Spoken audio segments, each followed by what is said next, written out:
So I updated my shop cardboard. That's about as much as I can update it because I'm going to have to get a bigger board, which is fine. And I'm going to zoom in on this one.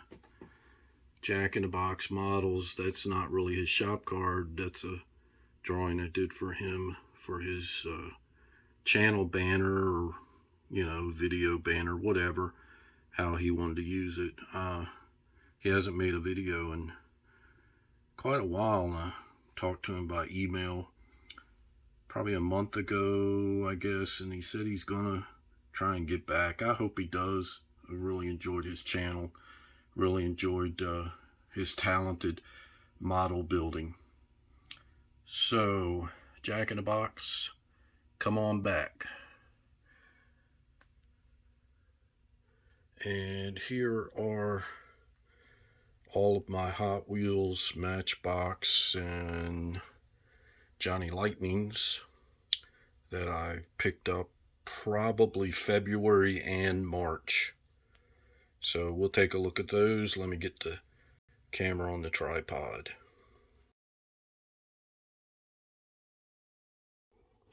Okay, got the phone on the tripod. I'm going to start with these two right here. Found these first two going through my brother-in-law's stuff, the diecast and memorabilia collection. I don't think he bought this. Somebody must have given this to him. It's a KinSmart rubber tires pullback toy. He had it on his refrigerator. Has a magnet on it. Says New Jersey on the surfboard on top. So that's kind of cool. I'm going to hold on to that one. And I think somebody must have given this to him. I could be wrong, but I can't imagine he bought it. New for 2020. The Road Bandit. Cool looking bus. And my son went to Best Buy for something, and lo and behold, at Best Buy, he picked up the Hot Wheels Nissan 5-pack. Very cool 5-pack. I'm not going to open that today, but I mean, just what an awesome 5-pack. Every car in there is just a great Hot Wheels casting. All right. And he also picked this up for me, the Mazda RX-7 with the Japanese police livery on it. Near and dear to my heart. When my wife and I were dating, she had just bought a silver Mazda RX-7. A lot of fun memories in that car. I don't pick up a lot of fantasy cars, but I saw this one and I really liked it. The El Segundo Coupe. If you look it up on Hot Wheels Wiki, it just says it's a futuristic sports car with old style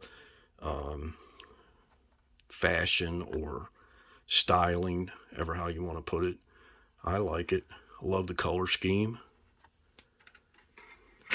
Then I picked up the 72 Stingray convertible with the open headlights. The only thing I don't like the cheesy looking chrome interior. So I may have to do something about that.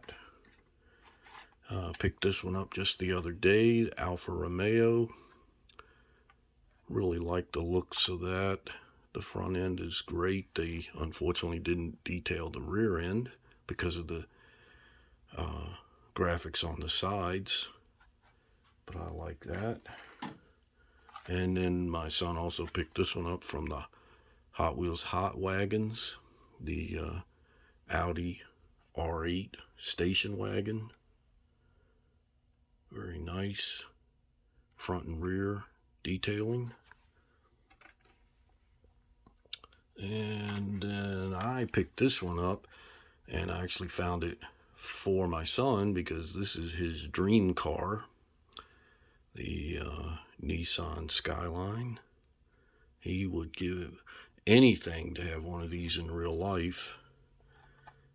Might have to keep dreaming if you've seen the price of those things.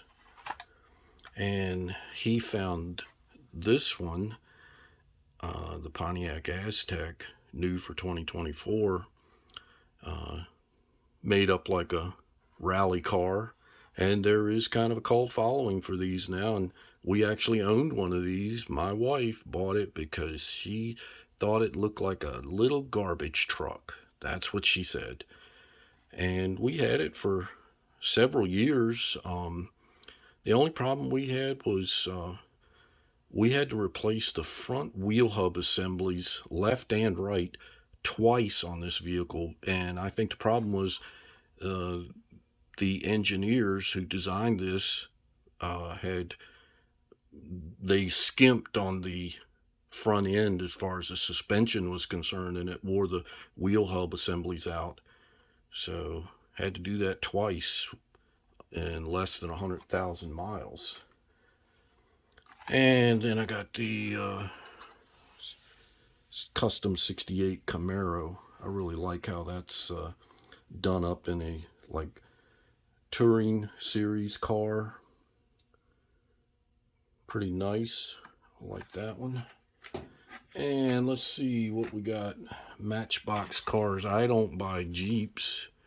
Not a big fan, but I love this one. The color combination, the yellow and the black. And then, of course, it's got the front detailing, rear detailing. Really sharp looking. Oh, I really like that one a lot. And I don't buy a lot of Porsches, but I got this one, front and rear detailing. I like the wheels, and I have a 1/18 scale just like this. Maybe not the same year, but this one's going to get cracked open and sit up on the shelf right next to the 1/18 scale.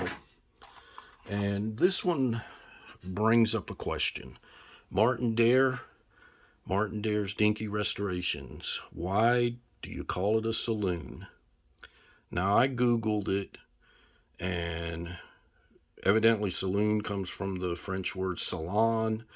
Both words mean open space. The way I read it, a large open space. We use the word sedan, plus this is a two-door. So I'm confused. Martin, please enlighten me.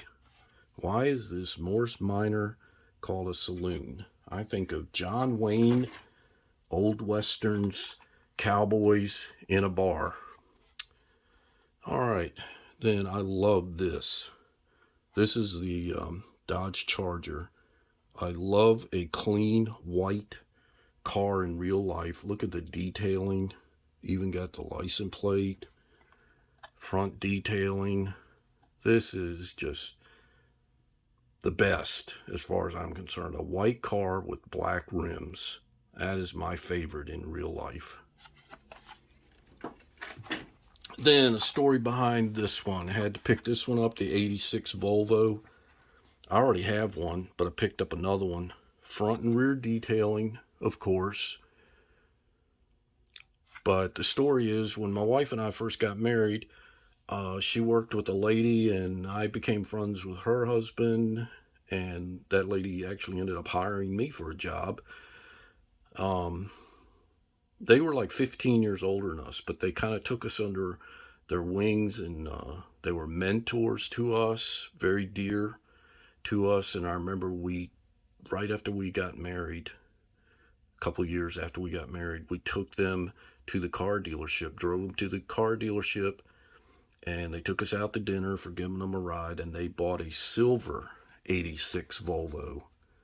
And I love boxy Volvos. And this is also one of my all-time favorite cars in real life, the Mitsubishi 3000 GT. Front and rear detailing on that. Had to pick that one up. Now this one, unfortunately, it's not a 67 El Camino, it's a 66, but look at that patina. This is ready to go into Montana diecast junkyard. Look at that thing, that is cool. And now I got these Johnny Lightnings at Ollie's.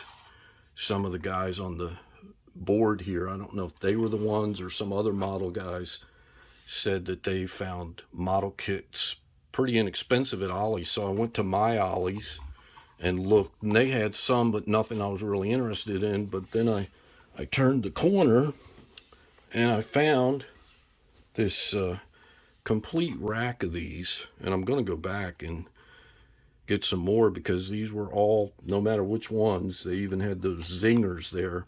They were $3.99 a piece, and I looked these up on the internet, and I can't believe what people are selling them for on eBay. But this is the Project in Progress, a part of the Street Freak series. I just love that El Camino. I'm not a big, what do they say, patina guy, but I love this one, Project in Progress. Then this one, I've always wanted an 80s square body Ranger. Never found one in condition that I would say was acceptable as far as my limited mechanical skills. But this is the kind I've always wanted. Now, I had a 94 Ranger. My dad gave it to me when he stopped driving because of age, and I really liked that little Ranger, but that was a rounded Ranger 94. So picked that one up, and here comes another story. This is a Muscle Cars USA used OK Cars, and this is a 76 Plymouth Roadrunner Volare is what it is. And this is the exact same car that in 11th grade I took driver's ed, and they had several cars from dealerships you could get assigned to, and I got assigned to drive this same car. And that is an awesome car, and I bet you can't touch them in real life price wise. So I had to snag that one too. So just a quick run through of all the diecast I picked up, probably in going back to February, and I know a lot in March. So I hope everybody had a blessed Easter, and we'll catch you on the next video.